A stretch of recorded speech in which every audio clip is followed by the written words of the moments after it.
आज के टाइम में एसी और फ्रिज की डिमांड काफ़ी ज़्यादा है। लगभग हर घर, होटल, रेस्टोरेंट, ऑफिस में आपको एसी फ्रिज देखने को मिल ही जाता है। ये बिगड़ते भी बड़ी जल्दी हैं, इसलिए इनको रिपेयरिंग करना भी टाइम टाइम पर बहुत ज़्यादा इंपॉर्टेंट हो जाता है। इनको रिपेयर करना, इनकी सर्विसिंग करना, ये सारी की सारी चीज़ें इंपॉर्टेंट है। तो आज की इस वीडियो में हम जानने वाले हैं कि कैसे आप एसी और फ्रिज के रिपेयरिंग के बिजनेस को स्टार्ट कर सकते हैं। इसमें कितना इन्वेस्टमेंट आएगा, कितना आप इससे कमा सकते हैं, क्या किसी लाइसेंस की ज़रूरत पड़ती है, सब कुछ ऐसी ऐसी चीजें हम यहाँ समझने वाले हैं, जानने वाले हैं, जो आपको कोई नहीं बताता। तो इस वीडियो को लास्ट तक जरूर देखिएगा।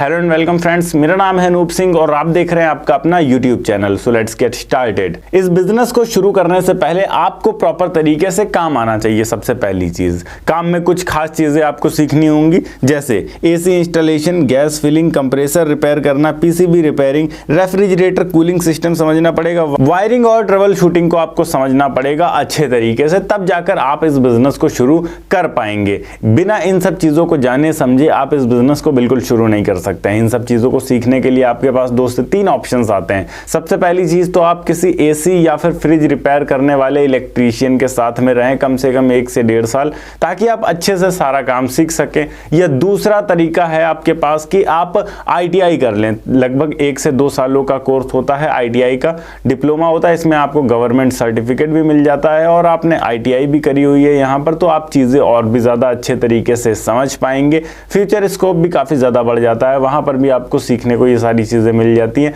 या फिर तीसरी चीज़, एक लास्ट ऑप्शन है कि अलग अलग इंस्टीट्यूट्स हमें ये काम सिखाती हैं कुछ पैसे लेकर, तो हम उनसे सीख सकते हैं। पर अगर आपके पास समय है और आप दे सकते हैं तो सबसे बेहतरीन तरीका है कि किसी ऐसे इलेक्ट्रीशियन को पकड़िए जिसके पास एक्सपीरियंस अच्छा खासा है, 15 से 20 साल का, और वो इस काम को कर रहा है। आप उससे सीखिए, ज़्यादा बेहतर सीख पाएंगे। वहाँ आपको मार्केट की भी नॉलेज होगी, 4 पैसे भी आपको मिल जाएंगे और आप काम भी सीख जाएंगे।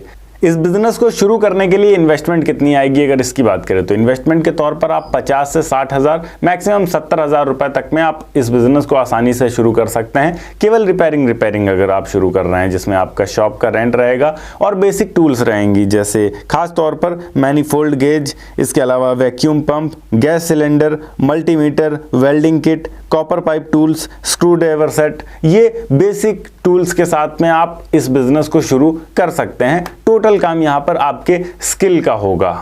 अब बात करें दुकान खोल कहाँ सकते हैं। 100 स्क्वायर फीट की दुकान आप कहीं पर भी देख सकते हैं। रेजिडेंशियल एरिया जहाँ पर काफ़ी ज़्यादा लोग रहते हैं, भीड़ भाड़ रहती है, वहाँ पर शुरू कर सकते हैं। या फिर मेन मार्केट के अंदर अगर आपको अच्छी लोकेशन मिल जाती है, या फिर कोई इलेक्ट्रॉनिक मार्केट है, या फिर मेन रोड पर अगर आपको अच्छी जगह कहीं मिल जाती है, अच्छा शॉप मिल जाता है, तो आप वहाँ शुरू कर सकते हैं। ध्यान दीजिएगा आसपास थोड़ा भीड़ भाड़ ज़्यादा हो, ऐसे लोग हों जिनके घर में एसी और फ्रिज रहता हो। ऐसा नहीं है कि आप बिल्कुल रूरल एरिया में चले गए हैं, वहाँ किसी के घर में ना एसी ना फ्रिज है, तो फिर आप काम क्या कर पाएंगे। ऐसा भी नहीं कह रहा हूं कि रूरल एरिया में लोगों के घर में होता नहीं है, होता है, पर फिर वहां रेशियो वाली बात आ जाती है। अगर आप शहर में रह रहे हैं तो वहां पर लोगों की मजबूरी है कि उनको एसी और फ्रिज रखना ही पड़ेगा, तभी उनको ठंडा पानी और ठंडी हवा मिल पाएगी। पर गांव में लोगों के पास ऑप्शन है। कुछ ऐसी बात भी है कि लोगों के पास पैसा कम है। अब फिर मैं ऐसा नहीं कह रहा हूं कि सबके पास पैसा कम है, गांवों में भी बहुत अमीर अमीर लोग रह रहे हैं, पर वो रेशियो वाली बात आ जाती है कि अगर 20% व्यक्ति अमीर हैं तो बाकी के जो 80% हैं वो ऐसे लोग हैं जो बहुत कुछ अफोर्ड नहीं कर सकते हैं।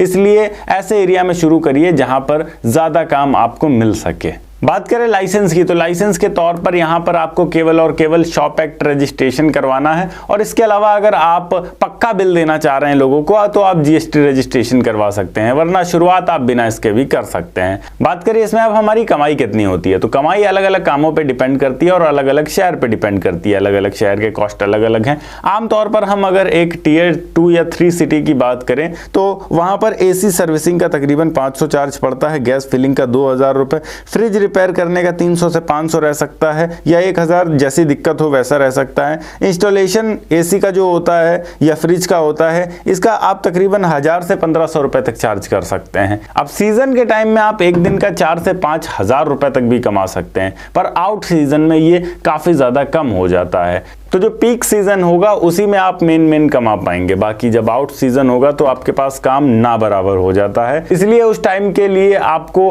अलग स्किल्स भी डेवलप करनी होंगी, जैसे वॉशिंग मशीन रिपेयरिंग या फिर माइक्रोवेव रिपेयरिंग। इन सब चीजों को भी आप बनाएंगे उस टाइम पर। तो ऐसा नहीं होगा कि आपके पास बिल्कुल पैसे नहीं होंगे या काम बिल्कुल नहीं होगा, थोड़ा बहुत काम होगा जिससे आपका रेंट और आपके बेसिक खर्चे चलते रहेंगे। पर जो मेन कमाई होगी आपकी वो जो गर्मियों का सीजन आता है, पीक सीजन होता है, तभी हो पाएगी। बाकी वीडियो अच्छी लगी हो तो वीडियो को लाइक करके चैनल को सब्सक्राइब जरूर कर दीजिएगा। मैं मिलता हूं आपको नेक्स्ट वीडियो में एक नए टॉपिक के साथ। तब तक के लिए जय हिंद, वंदे मातरम।